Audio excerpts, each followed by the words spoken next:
Au mois d'avril, précisément le mardi 1er avril 2014, ici en Kamba Nouvelle-Jérusalem, siège international de l'église kimbangiste, la journée du mardi qui coïncide avec la journée hebdomadaire de la rencontre de la jeunesse kimbangiste. Vous le savez que c'est tous les mardis que cette divinité Simon Kimbangu Tiangani, avec son conseil d'aide par André Benza Tiangani, s'organise pour enseigner tous les jeunes kimbanguistes disséminés à travers le monde. Et vous savez que c'est donc demain, mercredi 2 avril 2014, que les surveillants kimbanguistes vont devoir célébrer le 54e anniversaire, disons l'anniversaire marquant le retour de la dépouille mortelle de Papa Simon Kimbangu d'Elisabethville, actuelle Lubumbashi, jusqu'à Kinshasa, plus précisément à Matadi-Mayo. Et nous sommes aujourd'hui à un pas de ces festivités. Il y a donc une grande présence, une présence remarquable des surveillants kimbanguistes qui sont venus déjà de partout. Eh bien, mesdames, mesdemoiselles et messieurs, pour la circonstance, nous vous convions donc à suivre les messages du chef spirituel et son conseiller direct par André Mezakangani à l'occasion de cette première rencontre de la jeunesse kimbanguiste de ce mois d'avril qui est consacré au mois de la femme kimbanguiste, puisque le 27 avril va devoir s'annoncer dans 3 semaines. Voilà, mesdames, mesdemoiselles et messieurs, ce que nous aurons donc à vous faire découvrir aujourd'hui avec Vanny Lunzola à la caméra, Dieu Makouz à la réalisation, Félim Sang pour le montage au micro, Tétis Sané Samba. Bonne réflexion et bonne cogitation à toutes et à tous en ce jour du mardi 1er avril 2014. Suivez.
Donc, merci, félicitations, mesdames. Félicitations, ma biga, vraiment, vous savez tout. Nkamba, oye! Nkamba, oye! Nkamba, oye! Oye!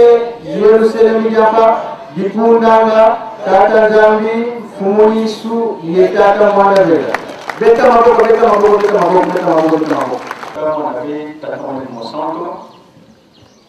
Nous avons cette chose merci mingi. Vous allez au stade de la mission au bâti. Au bâti de mission au mardi passé, mais au police mission, nous avons ils allaient dans la classe de la mission, parce qu'ils n'ont pas eu de moment sur le carrello. Toye pour la maladie. Il y a solo pour le marelo, ils allaient et Babéli. Il y a moins d'avril. Matari na biso, matari na bibulo bizali na biso. Au Badalo le 2 avril, 3 ti na le 6. Miso na biso, ils allaient au monde en paix, matoi, mazali koyo. Il y a solo na biso, kozala na boke benga mi Yerusalem, ils allaient chance pour extraordinaire. Ma pamboli, ils allaient souka. Pour la mini, Yerusalem, il y a des solutions à la problème de son nios. Non, qui est mon vivant. Ma porte à la mort de Bazali Komata, pour la solution à la problème. Et puis, si on pense, Banimi, et pas une chose que je vois dans mon vivant en général, pas si il y a moins d'un moko. Tout le cas, vous allez vous saluer, au Bosnie, à votre papa. Yerusalem est une solution. Ce que tu as dit, Yerusalem est tout ça, pour moi, dans le centre. Papa, si nous vivons en Canada, nous avons la mission. Nous avons la mission, nous avons la mission. Tosen, papa, kimia, et pour vous allez dans le milieu de la mission Nyoso. Jeune Oye. Jeune Oye. Jeune Oye.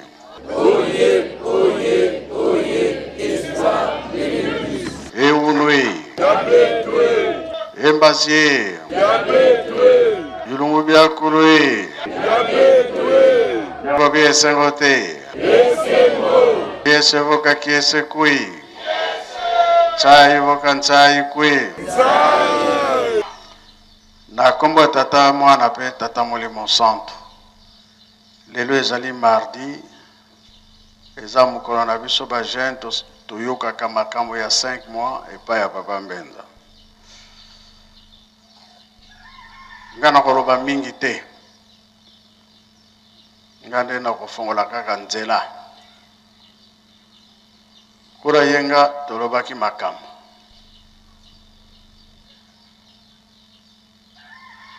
Makambo nini? Oye loba mana ntango ya nkolo Yesu. Oye lobaka tata Simon Kimbangu kobana na 21 ti ntango tozali pe batata na biso. Mingi toyebi kaka toye kobondela nsima nde tozongi. Tolobaka ete likambo ya tata Nzambe Nzambe soki alobi likambo wana ekosalama ata ewumeli me ekomonana. Tomoni ke pasi eyeli biso na mokili mobimba. Les 5 continents pasi ezali tozali kolela. Nzambe asilisila biso bapasi oyo kimia eyingela na mokili mobimba. Mais nkolo Yesu alobelaka yango. Tata Simon Kimbangu alobelaka yango. Bapapa mpe balobelaka yango. Likambo ezali koluka nzela. Nguya ya tata Nzambe ekomonana. Tuzosenga mingi oyo bazali kote ya biso tosimba yango makasi. Toningana te. Soki mpasi esili kosepela nde ye. tokolonga pona mabondeli tozosenga mingi tobondelaka mingi makambo ya mokili ekoleka kasi ya tata Nzambe ekosila te obosanaka Nzambe te sika ozali sambela mopepe yela biso te oyo ya mabe kambo ya Yelusalemi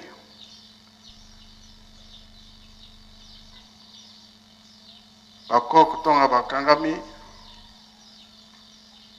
bayebaki ete boloko na bango ekosila po tata Simon Kimbangu ayebisaka bango lingomba mpe ekozala lingomba tatambulisi biso na ebandeli papa Mfumalon papa Dangenda kuntima tango wana lokola tata Simon Kimbangu alobaka na ye avandela na Kinshasa makambo nyonso ezalaki kosalama na Kinshasa po mokonzi avandelaki na Kinshasa papa Mfumalon papa Dangenda atiki biso kumba etikalaki ya lingomba na papa Mfuma Mbanza na 21 tata Mfuma Mbanza alobaka na ye bandeko na yo bakobima me yo kobima te okutikala libela awa na Yelusalemi tolobi na tata Mfuma Mbanza kolo Yesu na bayuda atikalaki kotonga te me awa atongi Yelusalemi kokende ya papa Mfuma Mbanza bitumba zalaki mingi obanda kaka na 60 na ye moko papa Mfuma Longo bundaki bitumba mingi papa Mbanza bundi bitumba mingi tango na biso pe tubundi bitumba mingi kasi na nyonso ebandeli ti suka biso toyebi yango tolobaki ete mikanda nyonso to makambo nyonso ya tata Simon Kimbangu tokosala mise. Alors tangu papa Dangenda konja lingomba makambo nyonso za kolekana na Kinshasa me tosali makasi po ete makambo nyonso nkamba yango bozomona ndenge nini tokotongela lingomba na kala zaki mpasi bato baya na nkamba ebele biso tolobi tonga na lobi lingomba de 6 avril sala na nkamba Ntintsani le 8 juillet awa na nkamba le 12 octobre na nkamba aba mouvement tolobi topesi bino badate toya kotonga Yelusalemi na 60 papa alingaki abanda kotonga Yelusalemi banga ya ndako ya Nzambe etiamaka na 61 ndenge na telemi tout droit porte ya mausolée na libanda lopango esika nde batiaka libanga ya liboso ya temple oyo tozali nango na 61 etiamaka me ye kobanda na 76 mpona nini na ntango wana bambuta ya lingomba balobi ye alingi kotonga mboka na ye salaki pasi nde babandelaki kobongisa baparoise obandela na Matete ndako ya Nzambe Matete Bongolo te na Kimbantseke hôpital mpona nini alingi atonga mboka na ye epa na biso ngani ya kosala sikoyo papa aye koloba ke toza na retard ya 10 ans mpona botongi ya Yelusalemi tokorekipere ndenge nini retard ya 10 ans na Yelusalemi jeteki Ntintsani soki tokomi le 24 décembre kamba dirigeant soki tokomi le 3 octobre kamba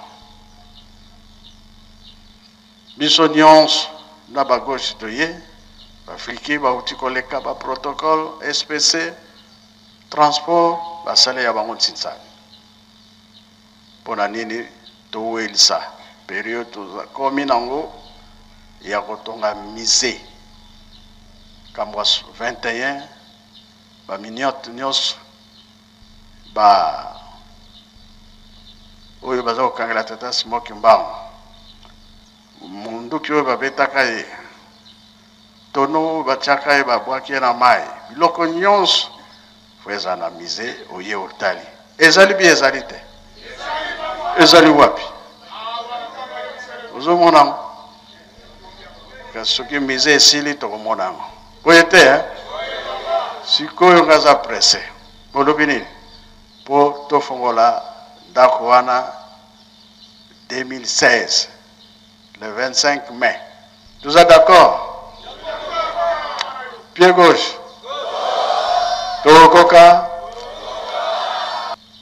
nakala Tintsani na Nkamba Bakongo ba gauche ya Bakongo na ba gauche ya Kinshasa bazali koya sakozala Tintsani na miso papa Mfuma Mbanza nabite na tango wana banani bazali kolonga Bakongo ya so Bakongo ezaki Bakongo inspecteur bazalaka mais mbalo moto sa subongo ezate parce que Angola baye Brazzaville baye RDC azali moto na moto pays na ye to bunda bitumba to welela bako boyete pied gauche coupe okena na Brazza kena na Angola ekendo wapi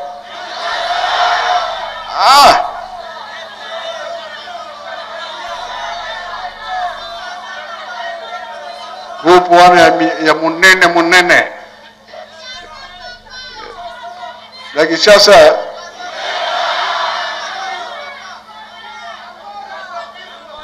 Angola vi Congo Brazza oye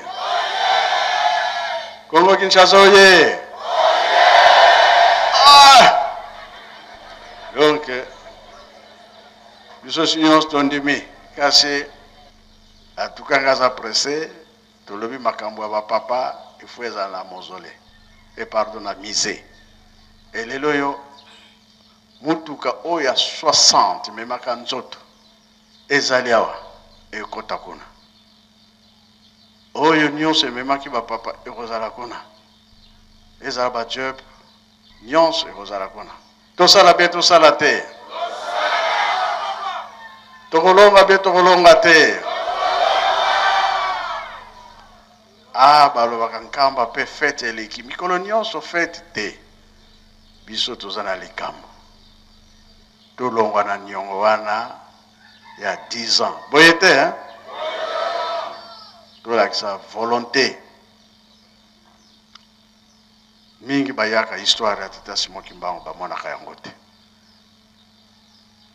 bepreuve ya biloko wana ya tata Simoki Mbangu bamonaka yango te yango botolobi mise fo etongama totiango na kati otali kolongola photo d'avance moya kolongola eza te na misuka otali pe otangi si ndenge tokobomba yango kotala me moya kolongola ekozala te oyebika bamise ndenge ezalaka oyoki likambo malamu to ya mabe mundele akoya kotala mutu mwinda akoya kotala po ya solo bozaki na tata Simoki Mbangu be bref biloko ni bozanango ezali biso tolobi ezali siko wapi botiango wapi toke kolakisa tosala be tosala te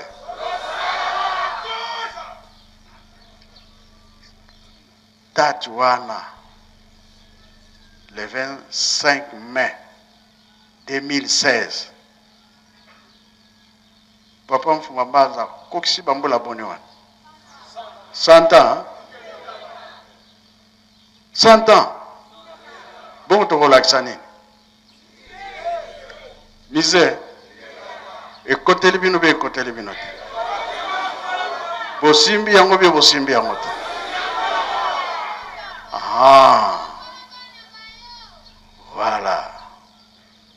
soki wana etoleki 2018 kamo mpe ezali ya monene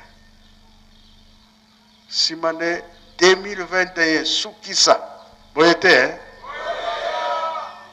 bino bakimbangiste bokokisi 100 ans na 2021 eloko nini bokolakisa lingomba bosali nini tina ya Yerusalemi misala ya Yerusalemi ntinsa ya Yerusalemi makambo mazali be mazali te jango tozoloba bozala calme ta baswanisi bino bafingi bino bacholi bino bovanda biso tozolanda nde likambo boyoki bana tata nzambe baswanaka te babundaka te oyo babundaka baza banani oyo baswanaka banani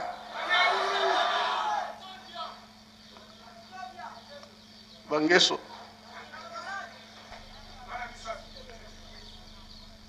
mpona bongo nga na telemi nano wana toyoka ye moko kolo ya 5 mois soki akoloba na biso nini nasilisi na komwa tata mwana mpe tata mwana mosango amen.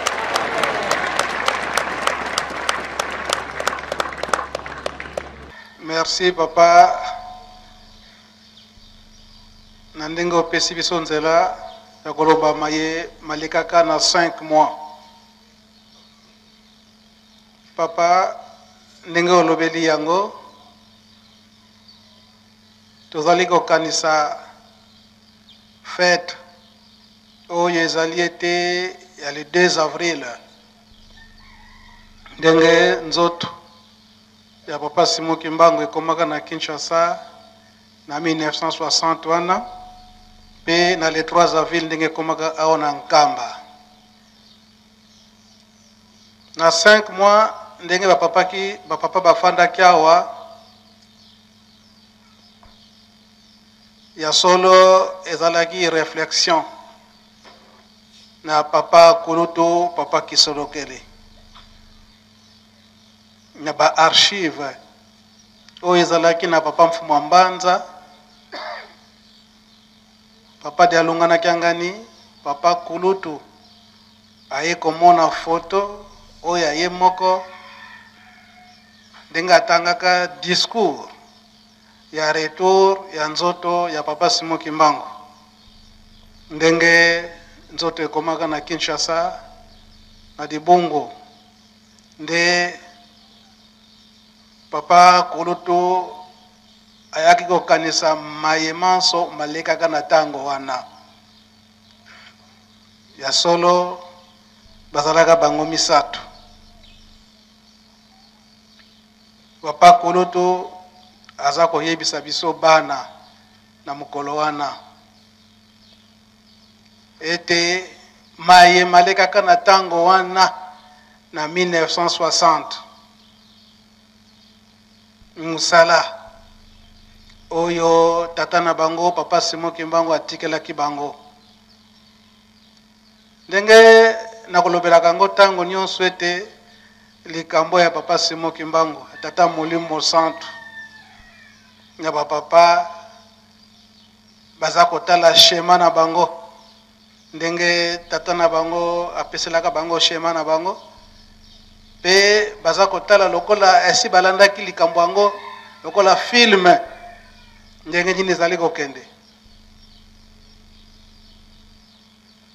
papa Kulutu alobi ete po ete nzoto ya papa Simon Kimbangu ezonga awa na Nkamba tango baza kosala ba programme ya solo bitumba ezalaka makasi kasi na itumba wana lokola bayebaki na bango ndenge ni tata na bango ayebisaki bango ya yambo ndenge papa lobeli yango était na 1921 à partir en Banzangungu tango papa Simon Kimbangu asengaka na bamindele te akoki kokende te soki amoni mama Mwilu te pe soki amoni bana ne misato te. Esika ndenge bakutanaka mutu na mutu banda mama Mwilu papa Simon Kimbangu alobaka ete mama ndenge kotikala na bana tala ekozala boye kotambola boye boye. Pe na papa Kulutu malgré amikendelaki na chela mekino azongaki na Banzangungu ndenge papa Simon Kimbangu abongiselaki yango pardon na boma nde ayaki kolakisa ye ndenge nini kofandela na boma ndenge nini kozalela. Ndenge pe ayipsaka papa Fumwandongo papa Liangenda ete yo kokanga makasi sikoyo te okozonga na Nkamba. Pe ndenga ayipsaka na papa Mfumwambanza ete yo okotikala sinzeli na Nkamba okobima te. President na yo kosalela ngo nyonso na kati na Nkamba. Kasi aye koyebisa papa Mfumwandongo ete yo tango kozonga na Nkamba sima ya bokangami na yo na tango kosala bakelasi na yo bakotinda yo bisika na bisika po ete okende kosala misala. Kuna na kuna sika kosalela misala nde kuna nde okolandanga esika na kozala poete na lakisa yo ndenge nini okozongisela nzoto nanga na Nkamba tango na soki ekoki. Ndenge papa Simon Kimbangu asalaki programme na ye ndenge toyebeli ete sima ya bakelasi na ye papa Mfumwandongo ndenge abandaki mosala ndenge nini aye kobalela mama pe ndenge nini na tango wana akendaka na Kananga ezalaki plan ya Nzambe ete azala pene po ete ngonga wana soki ekoki po ete bakende kokutana na papa Simon Kimbangu na bunzoto. Po tango nyonso papa mama Mwilu abandaki kokutana na papa Simon Kimbangu na ba archive ndenge papa alobeli yango tomonaka mukanda wana oyo papa Simon Kimbangu akomelaka mama Mwilu ezalaki na français mukanda wana parce que en tant que prisonnier tango zokoma mukanda l'État fu ayeba makamboni na komi na kati ya mukanda. Ndenge akomaka na mama Mwilu eke na yebi ete baza kotungisa yo mingi koloba ete nga awa na yaki soit nazaya kokufa ou bien soki nazali vivant esi na bala awa naza na mwasi na bana manso wana c'est du mensonge ndenge baza koyebisa yo yo landa kaka ndenge toyokanaki. Pe na mukanda wana papa Simon Kimbangu atindaka photo epa ya mama Mwilu ete tala ndenge na koma. Mukanda wana ndenge papa lobeli yango ezali na tango wana soki ekoki soki mise esalami na banza nyonso wana ekotiama. Alors na 1951 na tango wana papa Simon Kimbangu amoni ke tango na ye ekoki nde abengisaka physiquement papa Liangenda mwana na ye po ete bakoka kokokisa mayeba yokanaka. Abengisaka papa Liangenda pe papa Liangenda asengaka nzela epai na l'État mais l'État akangaka nzela ete papa Mfumwandongo papa Liangenda kuntima bakoka kokutana te na mwana na ye papa Liangenda. Alors nini esalamaka wana bango moko papa bazoko expliquer biso ye moko papa Simon Kimbangu aye kokutana na monsieur Penien oyo azalaki gouverneur na ntango na Kananga akotileli na kati na bureau gouverneur alekaka ye moko na kati na bureau atala kaka boye Papa Simon Kimbangu abimeli ye. Kimbangu alobi pesa nzela epa ya mwana na ngai yangenda aya kotala nga na Lubumbashi na ntango wana Elizabethville esika nga nazali. Epesaki somo na gouverneur alobi juste à côté na bureau na ngai bureau d'angende za wana ndenge okutani na nga boye kende kaka oye bokutana na ye pete oye bise makambo za nango. Papa Simon Kimbangu alobi ete ye il faut à se déplacer aya na prison esika nga nazali. Yo moko kende kokutana na te nga na yebisi yo ke pesa yenzela. Mais ce qui est aussi boy, n'a cause pas problème, mais pas le gouverneur général na Kinshasa. Nga moko na zokende ko yebisa gouverneur général na Kinshasa. Kaka na ngonga wana Papa Simon Kimbangu akeko apparaître et pas le gouverneur général na Kinshasa. Pesa mutu na yo gouverneur ya Kananga nzela pwete apesa mwana na nga nzela apesa ye faire des routes pwete aya kotalanga na Kinshasa. Ya pardon na Lubumbashi. Alors, gouverneur général alengi. Alobi na kozwa problème na bakonzi na ngai. Bakonzi no banani. Kuna roi na koloba ndenge nini roi. Bon, nga moko na sokende oyebisa ye. Kaka na minute wana Papa Simon Kimbangu akomi na Belgique kuna. Tango amoni bango nyonso wana bango nyonso balengi kaka na minute wana nzele pesa mi pwete Papa Mfuma Longo ba pesa ye mukanda akende kotala tata na ye esika alaki interne na prison na Lubumbashi. Nango ya solo tosengaki nzela epai ya Papa Simon Kimbangu Kyangani. Po ba document nyonso wana ezali esika mususu te ezali aona nkamba. E ba document wana ba papa batikelaki biso yango. Malgré mise ndenge papa alobeli yango. Donc na de salamite me oyo avant goût tokosenga epai na oyo topesaki nzela pwete kakokotanga mukanda wana ndenge nini likambo yango ezalelaki oyo bapesaki nzela na Papa Mfuma Longo papa jangenda kontima pwete akende kotala Papa Simon Kimbangu yo azalaki na prison na Lubumbashi bongo nde tokotala maye oyo malandaki topesi nzela na Papa Shiko pwete atangela biso mukanda wana.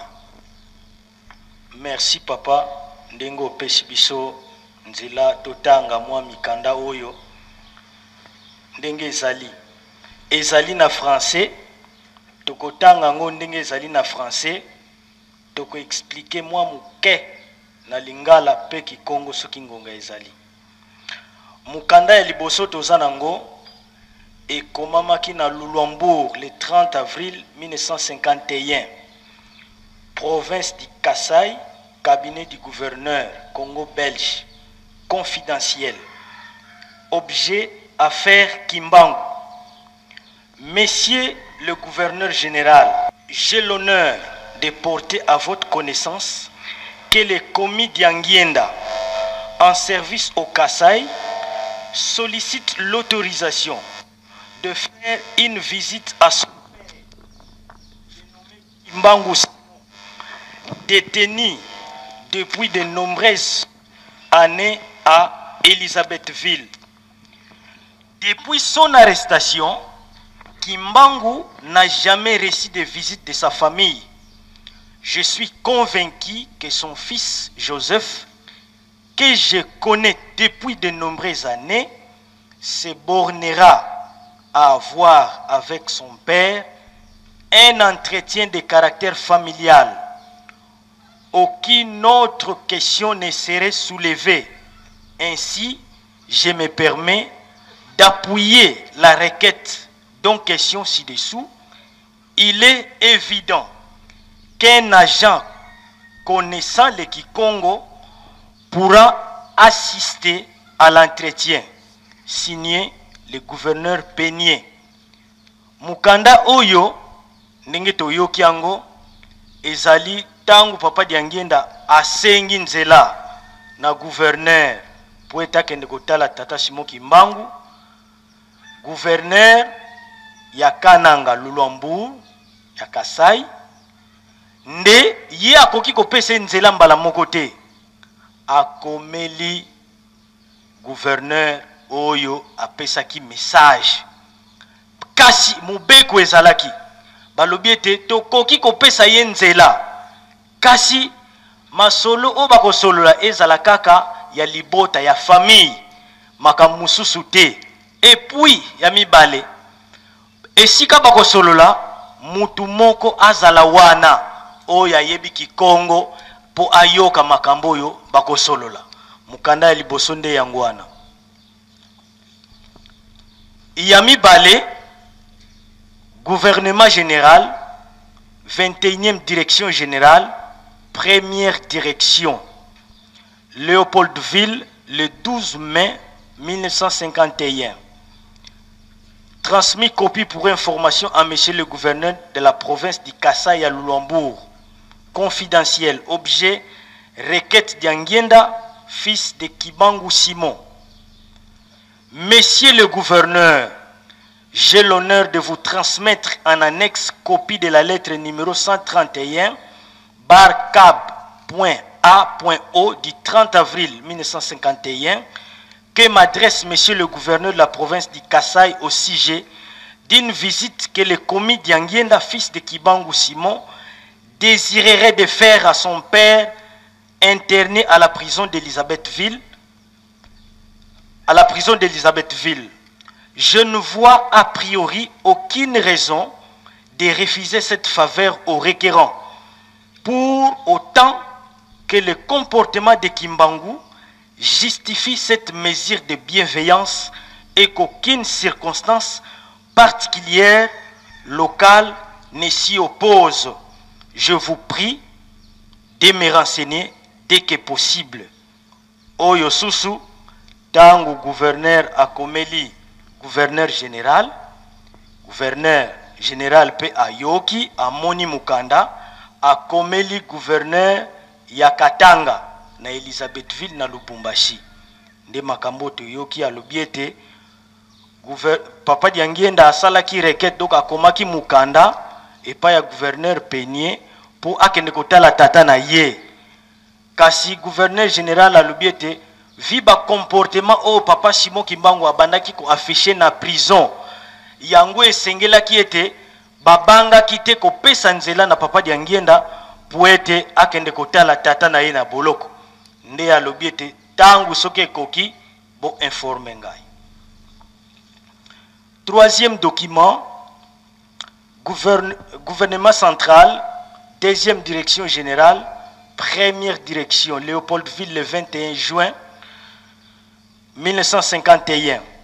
Transmis copie pour information à monsieur le gouverneur de la province du Katanga à Elisabethville, pour le gouverneur général par ordre directeur général Lemborel.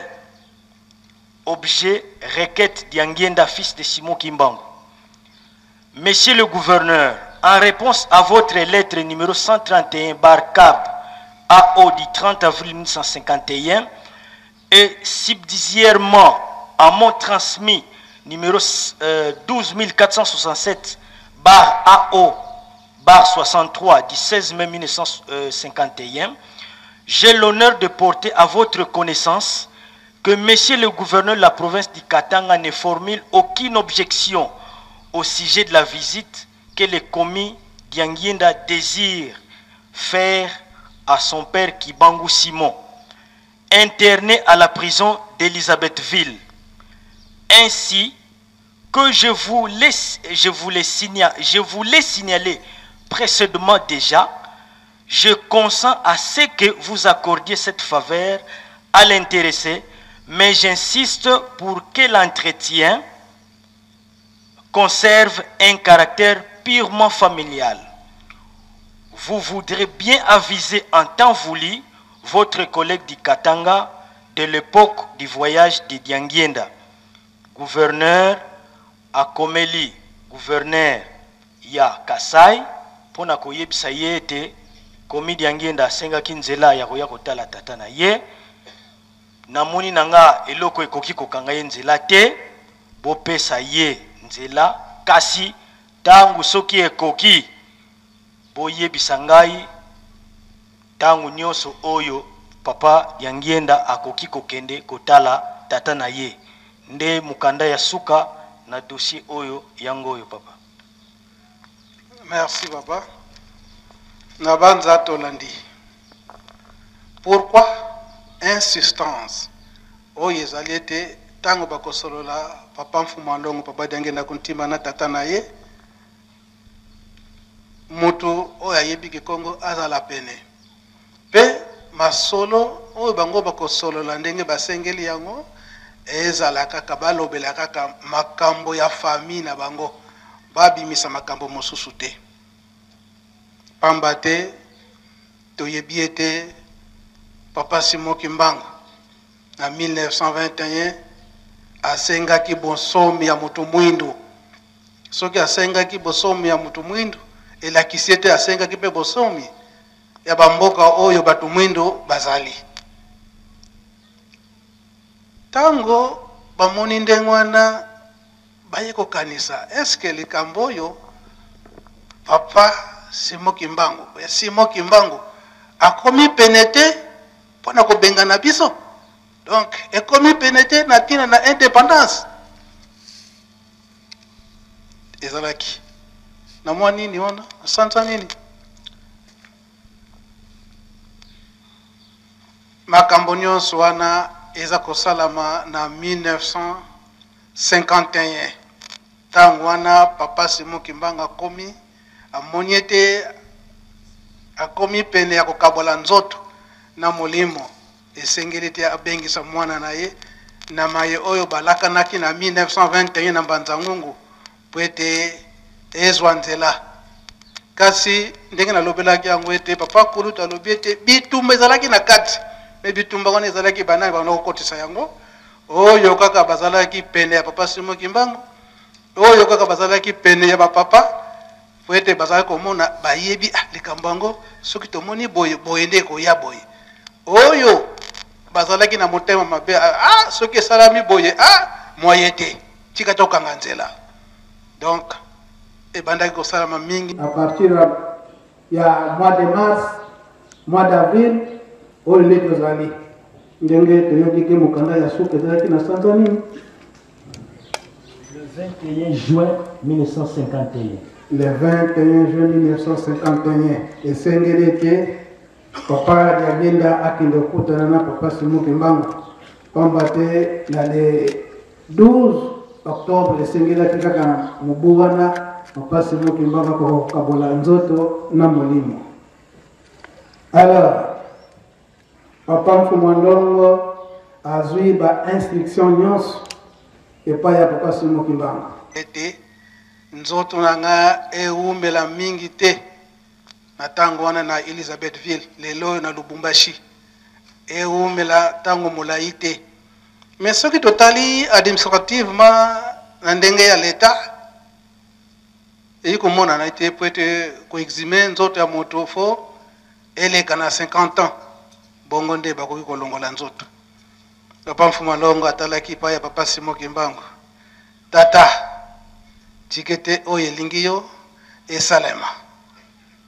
Papa Mfumandongo papa Yangienda kontima yebaki ete na le 12 octobre papa Simon Kimbangu esengelaki atika biso pe kolanda na 1960 esengelaki nzoto ya papa Simon Kimbangu elongwa na Lubumbashi ezonga awa na Nkamba nyonso wana azali kolandela yango. Tango papa Simon Kimbangu aye kotika biso na le 12 octobre 1951 wana ya solo ba gouverneur nyonso wana tomoni mikanda wana babombelaka papa Mfumandongo bayebaki na bango ke papa Simon Kimbangu si atiki biso kasi babombelaki papa Mfumandongo kolala kolamuka ye moko papa Mfumandongo aye koyebisa bango a partir le 12 octobre kaka 51 wana ke bino tata na ngai esi akufi be boyebisinga te mpo na nini. Oyo gouverneur direct azalaki na ye kosala na ye na Lulwabourg na kananga lelo atuni diangenda mais nga na yebi likambo moko te ke tata no si akufa non vérifier na baninga na yo okomona ite tata nanga si akufa depuis na le 12 octobre me bombilinga likambo ata babombilinga likambo kasi boye bakete likambo dokangaki wana ekosala makaka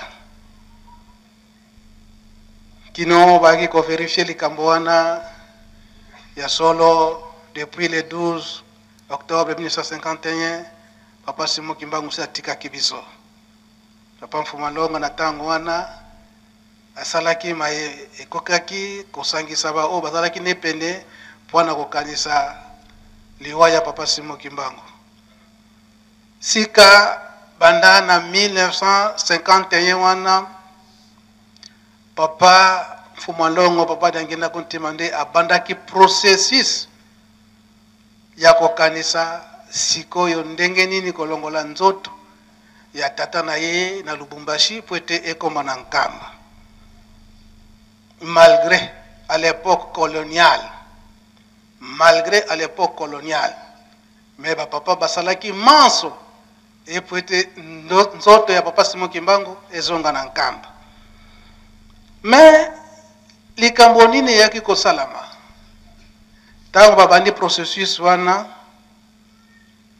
o bazalaki pene ba papa bake kocha songi na gouvernement belge na tango wana ke soki bondimi kaka eke nzoto ya Simon Kimbangu elongo na Lubumbashi ezonga na Nkamba bino bobebi bokozala na pasi bokozonga na mboka na bino bolinga te likambo wana esalama kasi papa Simon Kimbangu pe lokola Molimo Santo azali nzambe abandaki pe kolakisa bango bamindele te ndenge tokangelaki likambo na biso ekosala kaka ndenge wana pe bino pe bokozala batemoin ndenge nzoto nanga ekozonga na Nkamba nde mikanda ndenge esalamaki kutu ndenge bato bazalaki pene na ba papa bobandaki kocha songi na gouvernement bake kocha lisusu songi na ba papa ke awa bino pofandi boye leki na bino azoleka bino mutu ye azosala makambo nyonso po ete nzoto tata na bino ezonga na Nkamba bapapa balobi eke manso oyo ezali kosalema biso toyebi toza kokanga likambo na biso ndenge tata atikelaki yango papa Mfumalongo papa dangena tango ake na leta sikoyo kosenga leta alobi ete ya solo tokoki kopesa yo nzela kasi bandeko na yo baza d'accord te papa dangena alobi non bandeko na nga baza très d'accord ya likambo wana bon soki ya solo penza po bapiégeaki soki ya solo penza eke bandeko no baza d'accord na likambo wana bango moko baya kosigner awa eke bapesi yo nzela okende kozwa nzoto wana bango bakanisaki peut-être ke tango papa Kulutu papa Mfuma Mbanza bakoya na miso ya leta bakocontredire likambo wana te biso tolingi ndenge wana te biso toyebi yango te nyonso wana baza kosala mpe en complicité na famille maternelle oyo ya papa Simon Kimbangu na ndenge nini ke bazwi bandoka papa Simon Kimbangu baintoxique bango mpe na nzela wana po ete basopose yango mikanda mpe ezali oyo leta ndenge papa Mfumalongo asengelaki yango par écrit epe leta ndenge asengaki na papa Kulutu mpe bango mpe bakoma nyonso wana ba archive nyonso wana ezali soki toza kobimisa yango lelo mpona nini na ntango wana bapapa balobelaki yango na 5 mois balobaki boye oyo histoire toza koraconte bino kasi dans les jours à venir bato oyo bakoyekola mingi tango bakocha mayele na bango ya université liboso, ils vont chercher à connaître est-ce que les documents sont là ou bien comment. Et c'est comme ça et que les loyo toza ko bimisa ba documents nyonso wana yango to senga na papa Nzinga atangela biso ba documents oyo yaki ko permettre na papa Mfumwanlongo papa Jengena Kuntima poete nzoto ya papa Simon Kimbangu eko kozonga na Yerusalem na fête toza ko sepela lelo oyo lobi ezali ya le 2 avril pe na le 3 avril. Merci papa. Église du Christ sur la terre par le prophète Simon Kimbangu, fondée en Kamba le 6 avril 1921. Léopoldville le 24 août 1959. Mais Mukanda Yango, secrétariat général ya Congo belge Azwaki Yango le 29 août 1959. Mukanda ezalaki adressé par ya gouverneur général Bakomi Boye à monsieur le gouverneur général du Congo belge et du Rwanda Urundi à Léopoldville Kalina. Monsieur le gouverneur général, nous, sous-signés, fils de Simon Kimbangu, prenons la respectueuse liberté de solliciter auprès de votre haute dignité la faveur de nous autoriser de faire transférer les restes mortels de notre papa décédé à Elisabethville le 12 octobre 1951. En effet, ce geste prouvera largement à notre papa la reconnaissance inoubliable, pour ne pas dire éternelle, que nous lui devons. L'approche de la saison pluvieuse nous oblige de vous adresser la présente requête afin que nous puissions faire exécuter ce travail le mois prochain, et nous déléguons notre petit frère pour se rendre à cette localité le 2 septembre 1959 pour sa réalisation. Nous profitons la même occasion pour vous aviser que toutes les dispositions hygiéniques sont prises. Vu l'urgence, nous transmettons copie de la présente à monsieur le vice-gouverneur général, gouverneur d'Ikatanga, en espérant que notre requête recevra une suite favorable. Nous vous prions d'agréer, monsieur le gouverneur, l'assurance de notre très haute considération.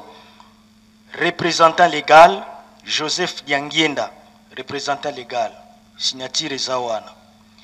Mukanda Oyo, ezali Mukanda Oyo ba papa bakomaki epai ya gouverneur général tangu wana pona kosenga nzela ete nzoto ya papa Simon Kimbangu elongwa kuna na Lubumbashi lelo tangu wana Elisabethville ekoma na Nkamba ndenge asengelaka yango.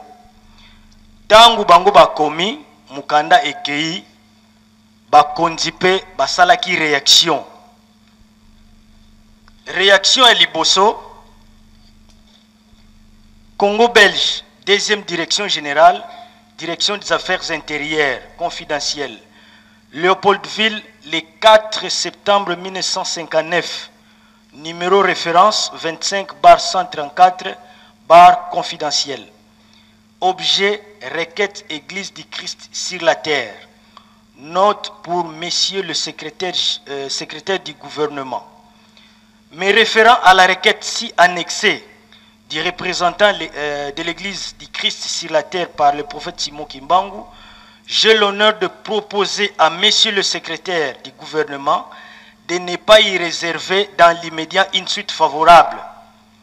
Les circonstances et les climats politiques dans les Bas-Congo ne sont pas propices au transfert du corps de Kimbangu et aux manifestations de la foule qui, sans aucun doute, entoureront cette cérémonie. Si monsieur le secrétaire de gouvernement peut marquer son accord sur cette proposition, je l'ai prie de trouver si annexé Un projet de réponse aux requérants.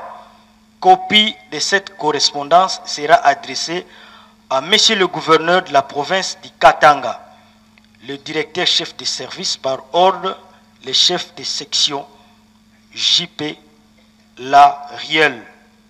Tangu bazui mukanda nde bango baleta na tangu wana bamindele bamonyete likambo yo bapapa basengaki ezali likambo moko ya munene parce que na tangu wana toyebi ete na histoire mboka na biso le 4 janvier makambo nini elekaki martyre ya indépendance. Alors mukumba wana epesamaki na bakongo parce que ezalaki interdiction ya meeting ya bako nde esalaki ke martyre ya indépendance esalima. Alors viba makambo wana ndenge ezalaki bango babangi balobi ete esengeli te na sikoyo topesa bango nzela po ete bazwa nzoto wana bakende nango na bakongo parce que sikoyo kimia ezali te na bakongo batu mitu eza nanu likolo tokoki kopesa bango nzela te nde en résumé mukanda oyo elobi bongo.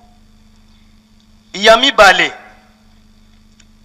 oya bakonzi mais troisième document Congo belge province du Katanga service provincial de APAJ Elisabethville toujours le 4 septembre 1959 reçu le 11 septembre 1959 par le secrétariat général du Congo belge.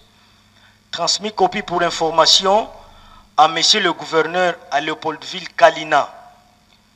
Objet, exhumation et transfert Kimbangu Simon. À monsieur Diangienda Joseph. Rue Mokoto 87 à Léopoldville. L'État a zongiseli papa Diangienda réponse na mukanda oyo bakomaki. Messieurs, me référant à votre lettre du 24 août 59 adressée à monsieur le gouverneur général et relative à l'objet repris en marge, j'ai l'honneur de vous faire savoir que je pourrais prendre une décision autorisant l'exhumation à Elisabethville du corps de votre père Kimbangu Simon et son transfert dans la localité que vous me ferez connaître lorsque vous m'aurez fait parvenir les documents suivants. 1. Une attestation du médecin hygiéniste à Elisabethville marquant accord à l'exhumation et au transfert. 2. Un complément des renseignements mentionnant le lieu de réinhumation, le mode de transfert envisagé et l'itinéraire choisi. 3. Un engagement de supporter les frais, quels qu'ils soient, qu'entraînerait l'exhumation, l'ensevelissement et le transport. 4. Une autorisation émanant du gouverneur de la province du lieu de réinhumation. Je vous signale à toute fin utile que le corps devra être placé dans un cercueil double, dont un métallique contenant un mélange désinfectant prescrit par les médecins du lieu d'exhumation. Veuillez agréer, messieurs, l'assurance de ma considération distinguée. Le gouverneur de province, par ordre, le chef du service provincial des affaires politiques, administratives et judiciaires, attaché juridique principal. Bazongi Seli, Mutu Oto Tangi, chef de service, par ordre ya gouverneur de province ya Katanga, nde azongi Seli papa Diangienda réponse était ngai naza favorable ete nzoto ya tata na yo elongwa awa na Lubumbashi po ekende esika oyo yo olingi kokende kotia yango. Kasi makambu mine tosengi yo ya liboso attestation ya médecin mukanda oyo médecin oyo ya esika exhumation ya ekosalemela donc na Elisabethville to na Lubumbashi ye a attesté mukanda wana ezala ya mibale. Un complément de renseignement mentionné mukanda mususu ezoko lakisa esika oyo bakokende kokunda ye pona mbala ya mibale moyen ya transfert donc ndenge nzoto ekolongola kuna na Lubumbashi kokoma esika ezoko kende na itinéraire banzela oyo kolanda. Ya misatu une autorisation émanant du gouverneur de la province donc mukanda ya misatu gouverneur ya province esika bozo kende kokunda nzoto ye esengeli susu ye akoma ete andimi bozwa nzoto oyo bokunda yango kuna. Ya mine bondima ya mine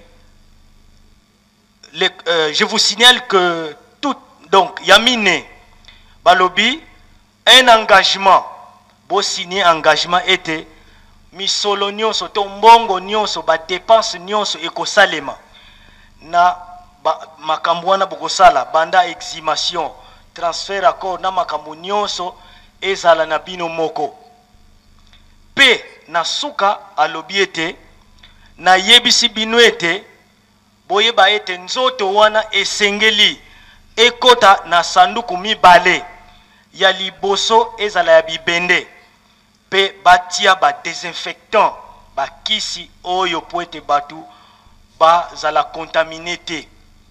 Et puis cercueil mususu oyo pe bakokotisa cercueil wana et puis na autorisation ya médecin nde tozo continuer na mikanda.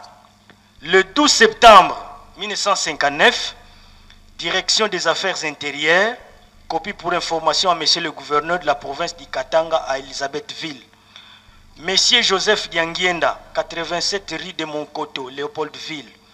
Messieurs, j'ai l'honneur d'acquiser réception de la lettre du 24 août 1959 par laquelle vous sollicitez l'autorisation de faire transférer la dépouille mortelle de fils Kimbangu Simon, décédé à Elisabethville le 12 octobre 1951.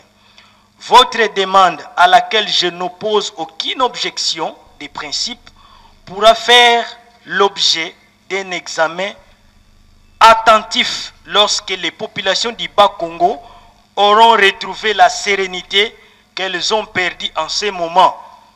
Veuillez agréer, monsieur, l'assurance de ma considération très distinguée. Le secrétaire du gouvernement, Moutoua Komi, Paya Papa Diangienda Lubete, Mukanda na bino na yango. Kasi, nakoki nanga kokanga nzela te kasi esengeli nanu, batu ya Bas-Congo, ba makanisi na bango evanda kimia, ndeto koki kopesa bino nzela. Document mususu. Kende na lettre ya mois de mars wana ya suka po. Nyonso wana ba archive. Ndenge papa pesi nzela soki mise salami bongo to banda kotanga yo. Merci papa. Nde papa Diangienda pe na ba mikanda wana asalaki réaction. Bango pe bakomaki lisusu ndenge papa pesi liango nzela. Le 5 octobre bakomaki na bango lisusu nde papa Diangienda le 27 janvier parce qu'amoni était mutungisi eleki mikanda eleki alobi na gouverneur Boye. Suite à mes lettres numéro 143 bar DI bar 59 du 9 septembre 59 et 169 bar DI.2 bar confidentiel du 29 octobre 59 que j'ai sollicité l'autorisation de transférer les restes mortels de fait mon fait papa Kimbangu Simon et subsidiairement à notre entretien du 22 décembre 59, j'ai l'honneur de porter à votre connaissance qu'aucune suite n'est réservée à ma demande. Je m'adresse à vous, monsieur le gouverneur général, pour que l'autorisation demandée me soit accordée. Veuillez agréer, monsieur le gouverneur général, l'assurance de ma considération. Donc, l'accès était le là, papa Diangienda a siliki moi mouké. Parce qu'à mon était, moi mutungisi bandi koleka akomeli gouverneur alobiete na komeli bino bosengi nga makambo funa sala na sali toke kosola na ba gouverneur na ba commissaire de district toyokani mais ata eyano moko ezalite yo gouverneur pesa ngai nzela po ete na sala musala wana nde mikanda pe elandaki o bazongisaki tangu tokomi le 5 mars 1960 Congo belge, province de Léopoldville, affaires intérieures. Numéro référence 2211/184 bar confidentiel. À monsieur le gouverneur général Léopoldville Kalina. Objet translation depuis mortel de Simon Kimbangu. Monsieur le gouverneur général, mes référents à vos lettres numéro 25/6105 du 27 février 1960, j'ai l'honneur de porter à votre connaissance que M. Dianguenda Joseph, ayant pris à l'égard de M. le premier bourgmestre de Léopoldville et le commissaire de district de Cataractes, les engagements voulus pour que s'effectue sans incident la translation de la dépouille mortelle de Simon Kimbangu. Je n'ai plus d'objection à formuler à l'égard de cette demande d'autorisation. Gouverneur de province, donc, il y a Kinshasa, M. Bomans, Moutoua Komeli, gouverneur général, à l'obiété, to solo lindenge to tangi. Donc, pour nangai na moniete, na koki lisusu kokanga nzela te po ete Dianguenda asala makambo oyo esengeli. Nde, mukanda ya suka, na le 9 mars 1960, toujours direction des affaires intérieures, translation dépouille mortelle de Simon Kimbangu, copie pour information, monsieur le vice-gouverneur général, gouverneur de la province du Katanga à Elisabethville, Bakomi, Paya Papa Dianguenda, monsieur Joseph Dianguenda, BP 14 7069 Léopoldville.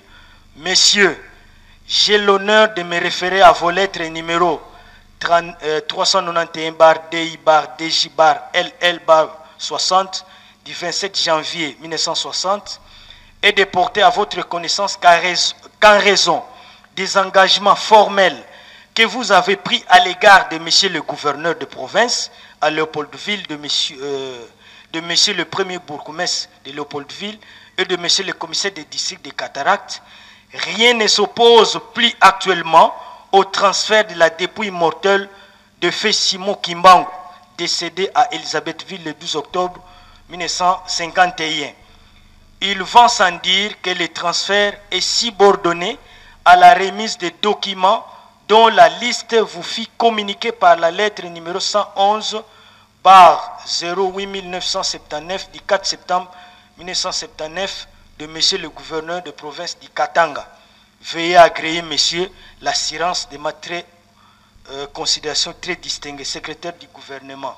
Donc, Awasiko Tomoniete, secrétaire ya gouvernement, a komeli Papa Dianguenda ete, naba réunion nyonso bosali, naba kondindenge batali ndenge bosengeli, esengeli ete, nzela epesami sikoyo po ete bozwa nzoto ya Papa Simon Kimbangu, bomema yango esika bozoko kende. Kasi bopesa nanu ba condition oyo biloko basengaki pour être transfert, donc exhumation et transfert ya corps et salema. Nde na ba document oyo esika oyo tosuki yango wana. Merci Papa Nzinza, tolandi malamu mikanda wana. Mukanda oyo ya suka Papa Fumalongo akiko komela bango siko na kanda nyos. Na ndenga komela ki bango na kanda siko babangi tout d'abord. Ye aza komi epai na bango. Bakanisi siko yo alingi abanda makambo tata na ye. Topesa yenzela. Kasi makambo oyo leta banda kosalela mingi basongi wana ebandaki kouta na bato bando kosalaka ka pembeni na bapapa. Pokwa baye pa ya papa tongo tango ekotana na babiro bazokende kopesa ba plan nyonso oyo bapapa basalaki.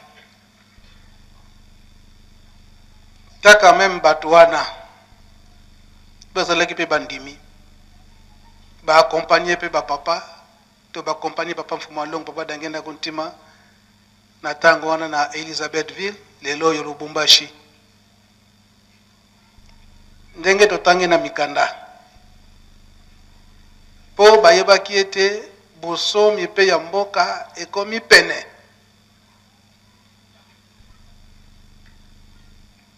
Bosomi pe ya mboka ekomi pene.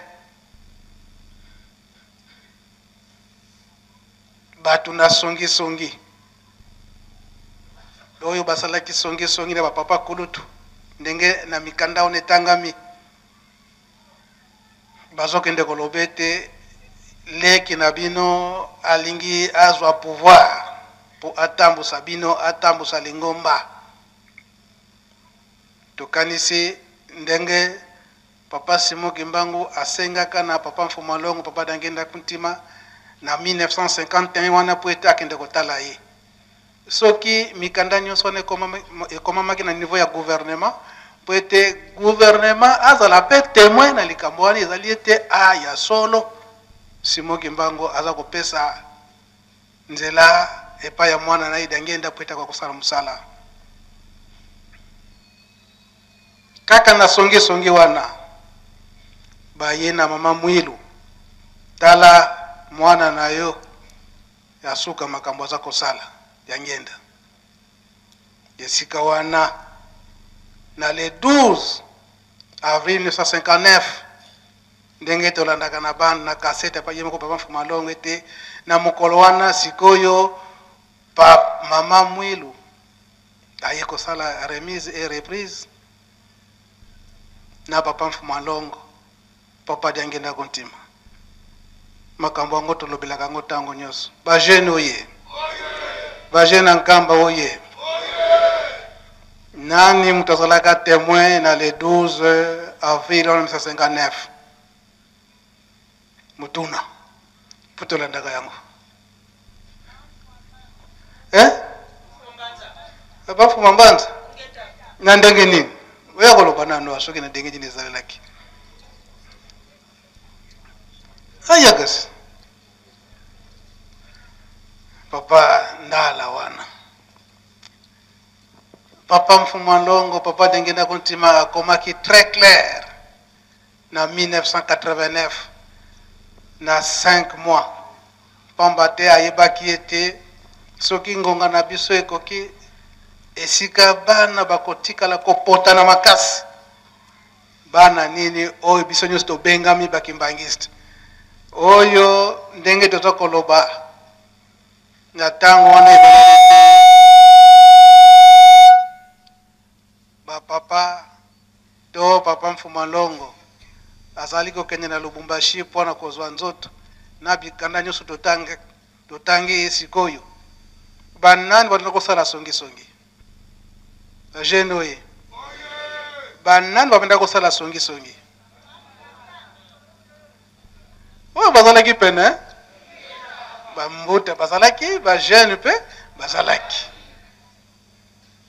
oui papa Ndala na yo papa Mfumambanza ndenge yo mokosi oyebisa biso yango ndenge pe papa Mfumalongo Dangenda Kuntima azali koloba yango ndenge biso bana ya JTK pe toyebi likambo yango na 1959 tango mama Mwilu amoni ete mikolo na ye ebelemi le 12 avril na 59 wana tango ba apesi pa carte na ba longi ya liboso nde abengaki papa Dangenda akotisi ye na ndaku ndenge tomonaka na théâtre asimbi ye na loboko alobi tango ekoki ngai nazali kokende tala mokumba tata atikaki mpona yo papa Dangenda abangaki pe alingaki te abimi mbangu pamba te bazalaki na ndako ya mama Mwilu abimi mbangu akei epai ya papa Mfumalongo padi alunga na kiangani ake koyebisa lobi tala makambo mama azali koloba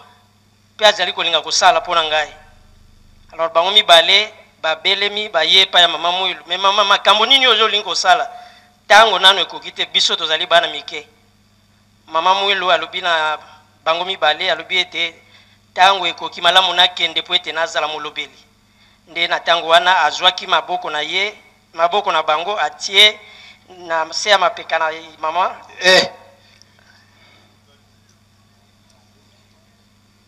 mama Mwilu asimbisaki eloko pa ya papa Mfumalongo papa Dangenda kuntima nde papa Mfumalongo abangaki akimi pa ya papa Mfumambanza pona tango wana ndako ya mama Mwilu ezali esika ezalaki na esika ndako ya papa Kulutu ezali ndako ya papa Mfumambanza ezalaki esika ndako ya DG Afriki ezali ibuna baba nde papa Mfumalongo akima kimbangu papa Mfumambanza tokele nani kuna pa ya mama alinga salisanga likambo moko boy papa Mfumambanza tangwa ye mama melikambo nini oyo mama Mwilu ayebisina papa Mfumambanza kyangani yoko silikate bongo yebili kambo ngote tango papa Mfumambanza yoki kaka ndengwana azongisima papa Mfumalongo papa Dangenda kuntima lubika tango siekoki mbaka maneka kaka muntambo muno muntu yasebwe nde ayaki kosimbi sai eza na cassette itikale suya ko bomba mate eloko nini wana simbisa kiye mbwala papa me mingi lelo bazolo bete ni église kimbangiste mbwala ezalite azalipe kimbangiste ezako lobama me ezali na kati na cassette papa Mfumalongo papa Dangenda kuntima azako lobela yango tango nyos papa tukemboso bazali présent oyo bazako garder ba archive nyonso wana merci lopandala sivutuki kwako nyonso wana ba o bazalaki pembeni ya bapapa basalaki manso fwete likambo wana ebeba kokende na leta kolobete ye Dangenda makambo nyonso wana za kosala bandeko na ye bayebi te epuis likambo nyonso wana azali kosala nani mutapesi ye nzela ete azala mutu ya lingomba ye aza mwana muke bambuta oyo bakangamaki na papa Simoki Mbangu bazali nani aza kopesa ye nzela azala mutu ya lingomba kotia songi pe na leta alobiki yo Dangenda tosala makambo nyonso wana nanu kutu yebani na yote kutu ba fidèle na yo bayebi yote ozali mutu ya lingomba memanso wana papa Mfumalongo papa Dangenda kuntima lobite bango nyonso bayebi me preuve wapi yango tangana no mikanda wana papa Shiko soki na badate nini wana nyonso wana ezali koleka avant le 24 décembre 1959 wana nani tozwi bosome te na kati na lingomba place avenue Kumbi numéro 32 Tisseville le 2 février 1959 à son excellence monsieur le gouverneur général Léopoldville. Monsieur le gouverneur, nous avons l'honneur de venir respectueusement vous réitérer nos vœux consignés dans nos lettres du 1er et 16 décembre 58, dans lesquelles nous avions demandé que notre représentant légal Dangenda Joseph, commis principal de première classe au service du personnel du gouvernement général, soit libre à la date du 28 février 1959. Nous insistons à notre demande. Dans l'attente d'une suite favorable, nous vous prions, Votre Excellence, de daigner agréer les assurances de notre considération les plus distinguées. Les kimbangistes, nde ba signature ezali wana. Ezali combien de signature wana? Papa eza ebele. Eza penza ebele.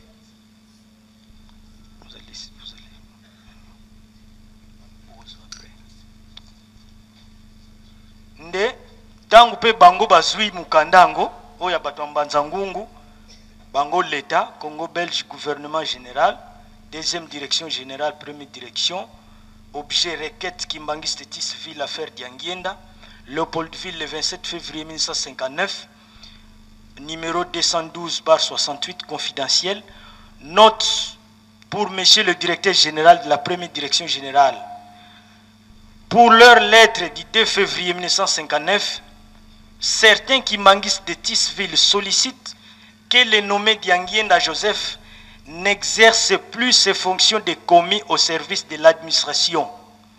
Je partage votre avis du 10 février dernier suivant, lequel il y aurait lieu d'accorder la démission de l'intéressé s'il l'a demandé.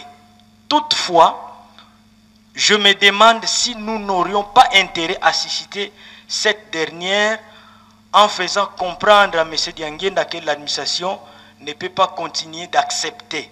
1. L'équivoque naît du fait qu'il est considéré comme le chef spirituel du kimbanguisme. 2. Les rapports qu'il continue d'entretenir avec ces mouvements, voire rapport Sireté 6 juin. Au cas où vous partagerez les considérations qui précèdent, je vous saurai gré de bien vouloir réaliser cette proposition. En ce qui concerne plus spécialement la correspondance précitée, je n'envisage pas d'y donner suite. Non seulement aucune signature qui y est portée n'est déchiffrable, mais aussi émane-t-elle d'une association interdite. Directeur général adjoint, M. Borlé. Tant que vous avez bango pe bazong si réponse balobiete oui tokoki na biso ko pesa ye asenga démission kasinde alongola équivoque wana likambo wana ezolo bakimbangise bazobenga ye comme chef spirituel do azala représentant légal parce que na papa Molimo Centre papa Simon Kimbangu Kiangani makambo mibale vandi na ye wana ndenga vandi wana chef spirituel et représentant légal. Chef spirituel ezali pouvoir oyo mama mwilo apesa ki na papa Diangienda na ndako bango mibale nde papa atuni ke témoin azala kite esika pe bapesela papa Mfumambanza pouvoir na papa Diangienda passation mutu pe azala kate esika pe bapesela papa Simon Kimbangu pouvoir spirituel mutu pe azala kate kasi nde oyo bango bakomeli awa ezali représentant légal parce que bayebaki papa Diangienda comme chef spirituel mais balinga qui était l'état ayebaye comme représentant yende mutu azoko engager milimo nyonso ndenge tovandi awa papa nde mutu azolakisa elongi na biso na l'état nde bango balobaki ete non soki alingi topesa autorisation babenga ye chef spirituel ya kimbangisme te nde batu mususu pe bakomaki na Matadi bakomaki église de Jésus-Christ sur la terre par le prophète Simon Kimbangu Matadi bureau 6 rue Gombe Matadi numéro 18 quartier Kitomesa dirigeant M. Kitomesa Pierre confidentiel secrétariat général du Congo belge Mukande komamaki na Matadi le 11 avril 1959 mais bazwaki yango le 16 avril 1959 bango susu bakomaki kaka pa ya gouverneur général. Monsieur le gouverneur général du Congo belge et du Rwanda Urundi, Léopoldville. Monsieur le gouverneur, nous avons l'honneur, nous sous-signés adeptes du kimbangisme, de nous réitérer notre lettre du 14 décembre 58 à laquelle vous ne nous avez pas encore donné suite jusqu'à ce jour. Nous avons pleinement confiance en vous. C'est par votre tutelle que le Congo belge s'est préoccupé, s'est procuré aujourd'hui une évolution rapide. Vous considérez comme un père de famille pour tous les habitants de ce pays. Nous espérons qu'à la réception de cette note, vous exaucerez notre demande. Nous ne nous voyons aucun autre acquis. Donc nous ne voyons aucun autre en qui nous devons nous confier et à qui nous pouvons exposer nos désiderata que vous. Monsieur le gouverneur général, nous sollicitons la personnalité civile en faveur de la religion précitée. Ainsi, nous avons élu pour une durée indéterminée comme représentant légal M. Dianguienda Joseph, attaché au service de la colonie en qualité de commis résident à Léopoldville, sur Moncoto 87, Nouvelle Cité.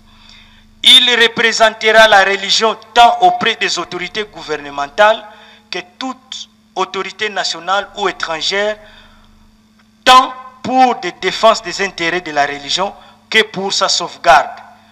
Comme délai du détachement pour M. Dianguienda Joseph des services de la colonie, nous vous prions, Monsieur le gouverneur, de nous les laisser libres à partir du 1er mai 59. Vous en remerciant vivement, nous vous prions d'agréer, Monsieur le gouverneur, l'assurance de notre haute considération.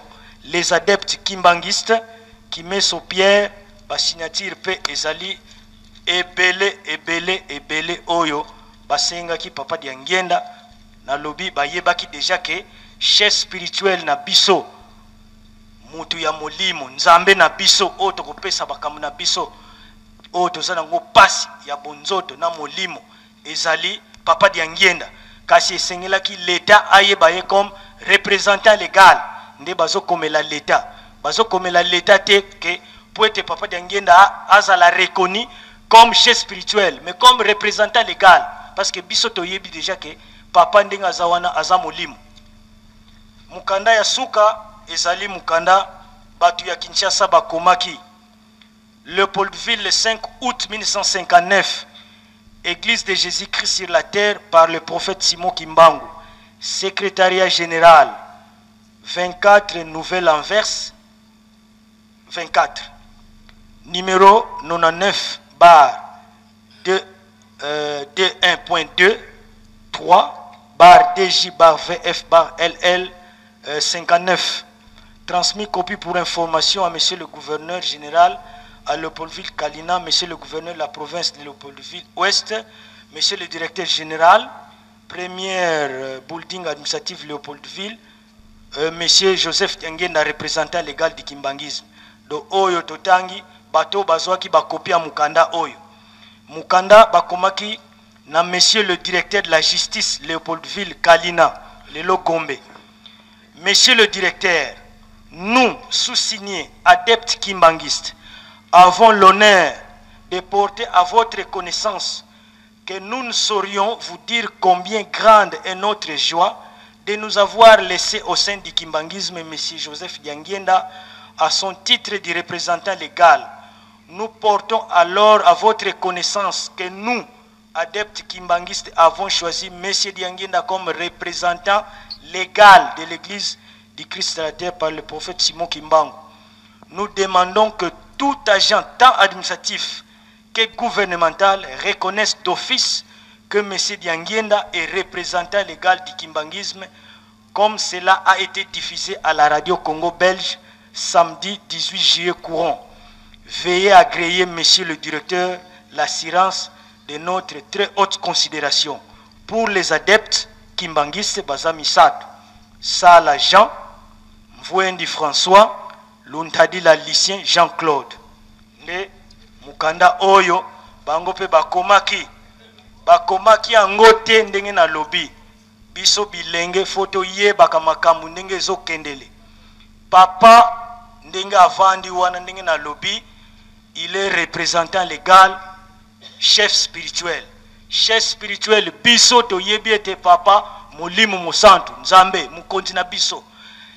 Kasi l'État pe fwa yebete kuna mukonzi moko aza kuna azotala nombre ya batu wana nde bango yango bakomelaki mukanda oyo e makambo yango bapiblia yango toyoki ndenge tolobeli nde tosukisi bongo na kombo ya tata mwana pe molimo santo. Tomoni badate nyonso toyoki badate nyonso mikanda nyonso wana nde ezali avant papa Mfumalongo akende kozwa nzoto ya papa Simon Kimbangu kuna na Elizabethville na tango wana lelo na Lubumbashi. Soki mikanda nyonso wana ekomamaki mpo na nini na ntango wana bacroque en jambe ezalaki baempêchement ndenge toyoki na mikanda ezalaki ke nzoto eya te soki ye tala makambo boye ekosalama boye kasi na ntango wana mpe mbula matadi babelge baza komona puissance ya papa Simon Kimbangu esengeli tolanda kaka likambo yango ndenge esengeli kasi lokola bato ya yauli oyo baza kotia songisongi bazalaki kaka pene ya bapapa na programme wana mpe esalamaki eke papa Mfumu Ndongo akende kozwa nzoto na Lubumbashi bakei na bozongi na nzela oyo tokowelaka bokonzi na kati na Lingomba na kati na bato na kati na train bandala Lubumbashi ti Ilebo bakoti na bato baza kosenga na papa Mfumu Ndongo papa dengenda kontima tango nzoto tata na ye kokoma na Nkamba okopetanga bokonzi nini bamisusu ngai sala na kati na Lingomba réponse ya papa Mfumu Ndongo alobi awa naza nanu ngai moko bandeko na nga baza kozelanga na Kinshasa ndenge nini nga nazwa mokano ndenge nini nazwa décision pe na kati na Lingomba tokoyaka po ete tozwa bénédiction mapamboli me ndenge nini ezala ete yo okende kosimba kesi me wana ekozalaka koponama na ndenge ete bakotala na kati na Lingomba oyo aza na motema ya pio ye akoki kozala na esika wana pamba te mbongo ya Lingomba ezali po ete esala misala kasi bino oyo boza na kotia na mitu na bino elakisi ete soki mbongo wana ekomi na esika na yo po ete osalelaka makambo oyo olingi ou bien famille na yo eya kovwama papa Mfumu Ndongo alobi te ndenge wana te batungisi papa Mfumu Ndongo banda na Lubumbashi ti baye kokoma na Kinshasa bakomi na Kinshasa papa Kulutu atangi discours ndenge atangaki discours sikoyo nzoto ememani ti na Matadi Mayo kokoma na Matadi Mayo oyo baza kowelela bokonzi ngai nazala na kesi ngai nazala boye loko bamoni deja kesi bakomisa na Kinshasa bango misato si bakutani balobi ke me tango nini tokozwa bokonzi yango tango nini banomination ekosalama tango nini confirmation ekopesama nde bakendaki kozwa bavoyu babandi oyo bayi kombinanse nzoto na Matadi Mayo ndenge tomonaka na basene ke bayaka na tango wana balukaki bato makasi na tango wana bato makasi balaki nde bayaka na bakisi na bango oyo bazalaki ete soko tieli ata 30 personnes ye moko aza kobeta bango mais bapapa mpe babongisaki likambo na bango ndenge tata na bango apesaka bango consigne bitumba ebima te ndenge nzoto ekomaka na Matadi Mayo etango papa Mfumu Ndongo ase retire parce que auti mobembo akoma moke na ndako nde nsima wana nde bato wana motema mabe nde bayaki kokota po ete objectif babotola nzoto ya papa Simon Kimbangu bafongola nzoto ya papa cercueil batala nini eza na kati na tango wana pe lokola bapapa na mulimo esi babongisaki oyo ndenge totalaka na théâtre oyo babongisamaki po ete koprotege mobembo nyonso ya nzoto papa Simon Kimbangu tina na Nkamba pe kozala pembeni ya nzoto papa Simon Kimbangu oyo lelo oyo toza komona eke basurveillant na tango wana mutolaki en tête alaka préparer papa Nkalamote pe bamisusu ndenge bazwaki nzoto batie na kati na mutuka ti na le 3 eye kokoma na Nkamba mais likambo nini oyo bimisaki mobulu makasi oyo ya bokonzi kaka na kati na lingomba oyo ya yambo oyo atiaki mobulu makasi ye asengaki kaka ke bapesa ye kaka kesi ya mbongo ya lingomba.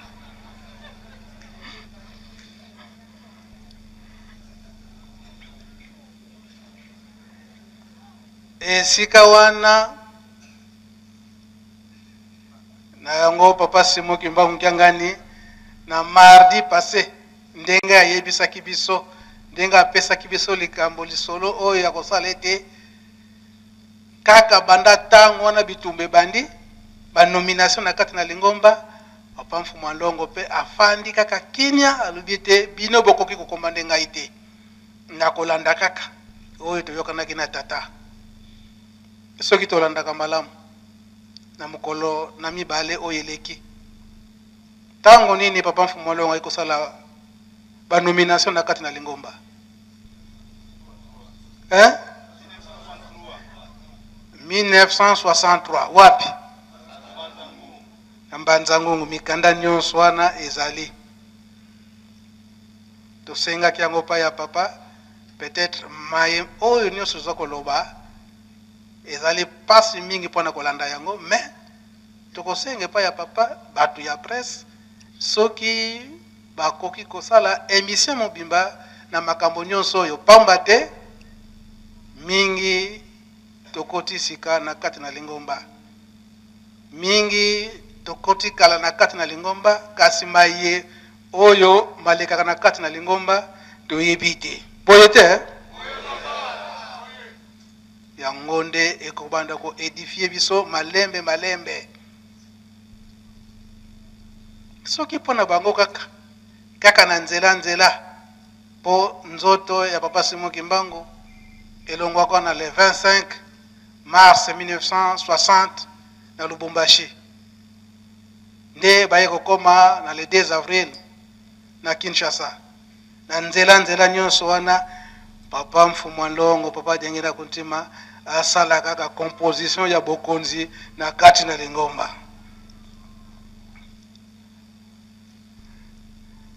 kowelela kaka isika ile boso kaka kesi ya lingomba papa Mfumu Ndongo palovi na 1963 ndenge bayokanaki nde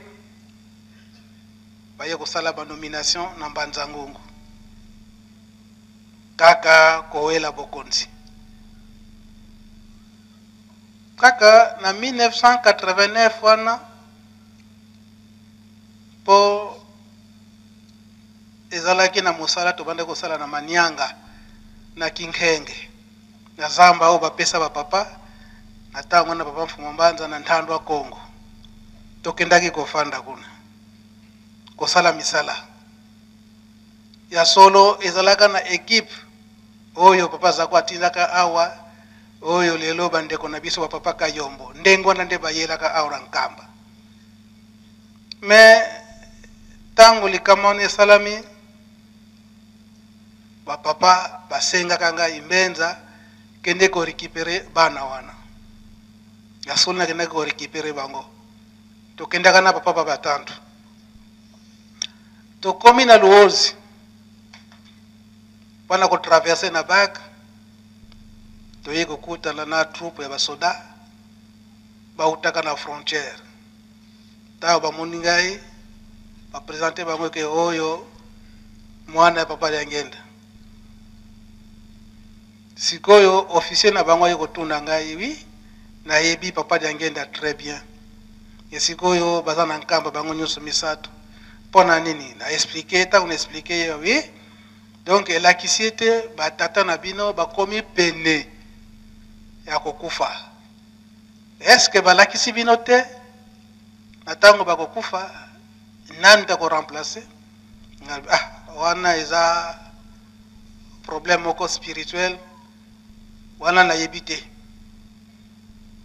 atuninga officier wana est-ce que vous êtes sûr et que après départ ya batata na bino bitumba ekozala te nga na yebisi ye kaka ete on a des problèmes spirituels et nous sommes, je suis très sûr, et que lorsqu'on les a des problèmes spirituels, bitumba et kozalate. Et tu es sûr? Oui, je suis sûr. De discuter naie, de traverser, na bango penzela moko, de commune de l'autre rive, bango bazui direction ya Kimpes, po bazonga Kinshasa, biso to côté na nzela ntimanzi. Toye, tango to komia wa papa batundi biso ndenge nini mobembo. N'expliquer papa ndenge mobembo ningelekaki. Papa mfuma ndongo siko aye ko posenga question, bokutani na banani. Tokola yebaki na ye. Bokutani na banani. Tosalaka na papa batandu. Na bandi pe ko expliquer no tokutana na troupe moko e utaki na frontière de l'autre rive ya Congo Brazza na côté ya Mhundi ndetala makambo tokutana uta officiel ngale bebe alobiete ayebi yo très bien papa mfuma ndongo papa dangenda. Pe osunga kayena makambo mususu. Apesaka pe kombo na ye oui, je le connais très bien. Atuni yondengwana, oui papa atuni ngandengwana. Et si ko yo réponse no pesinga en tout cas réponse na pesiye ya kolobete bitumba ekozalate. C'est un problème là spirituel bitumba ekozalate. Papa mfuma longo aseki na ye. Mais aye ko yebisanga yete les Tukembo ce sont là. Les Tukembo ce sont là. Ils savent. Katango na yoki kamlikambone papa Tukemboso koyoke ete papa Tukemboso bayebi donc ba musicien bayebi. C'est vrai que na mukolo wana nazalaka na courage te ya kotuna ye likambo wana. Mais awa siko makambo ndenge za koleka nde na ye kotuna papa Tukemboso tala na 1989 likambo ezalaka ndenge papa mfuma longo ayebisaka ngai. Papa Tukembo salobi oui, bisonyos ba musicien na bato ya presse to yebi likambo wana.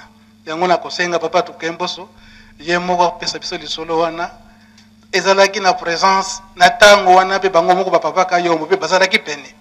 Poto utaki kuna siko to ye to pesa rapport et pas ya papa. Ba bisusu balobi ete misala nyonso ya lingomba ngai. Bato na bato bazali kosenga oyo bango balingaki basala na kati na lingomba. Afuluki na savo. Tata onda te mda apesa ba enveloppe, ba enveloppe te papa onda. Agent payeur. Oui papa Tukemboso.